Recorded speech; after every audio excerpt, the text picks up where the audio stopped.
রাত তখন প্রায় 1টা। গ্রামের বাড়িটার চারপাশে কুয়াশা, বাতাসে পাতা নড়ে হালকা আওয়াজ করছে। শহর থেকে সায়ন ফিরছে অনেক বছর পর দাদুর পুরনো বাড়িতে, কিন্তু সে জানত না এই বাড়িতে এখনো কেউ বাস করে। বাড়ির দরজায় ধুলো জমে, তালা ভাঙা। ভেতরে ঢুকেই সে দেখল টেবিলের ওপর রাখা একটা পুরনো শীতল পাটি। পাটির নিচে একটা কাগজ, তাতে লেখা, রাতের পর এই পাটি খোলো না। সায়ন হেসে বলল, পুরনো কুসংস্কার। কিন্তু পাটিটা তার চোখে যেন ডাক দিচ্ছিল। রাত বাড়তে লাগলো, বাতাসে কুকুরের ডাক, জানালায় পর্দা উঠছে।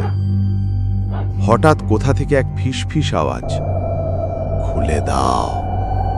সায়ন টর্চ হাতে এগিয়ে গেল আর পাটিটার দিকেই তাকিয়ে রইল। ধীরে ধীরে পাটি সরিয়ে দেখে নিচে একটা পুরনো আয়না, কিন্তু আয়নায় তার নিজের মুখ নেই। দাঁড়িয়ে আছে এক মহিলা, সাদা শাড়ি, কপালে বড় সিঁদুর। সে বলে উঠল, এই পাটি ছিল আমার আশ্রয়, তুই সেটা ভেঙে দিলে। সায়ন পিছিয়ে গেল। বাতি নিভে গেল হঠাৎ। শুধু কুয়াশায় ভেসে উঠল মহিলার ছায়া, আর ঘরে শোনা গেল, আমি এখন মুক্ত, তোর দেহেই থাকবো আমি।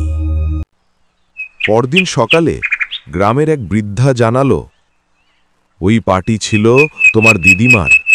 উনি আত্মাদের শান্তি দিতে সেই পাটি ব্যবহার করতেন।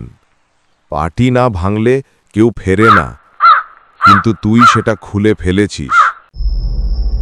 সন্ধ্যায় বারান্দায় পাটিটা আবার ঝুলছে, বাতাসে দুলছে আস্তে আস্তে। সায়নের ছায়া সেখানে পড়েছে, কিন্তু ছায়াটা এখন দুটো, একটার পলকও নড়ছে না।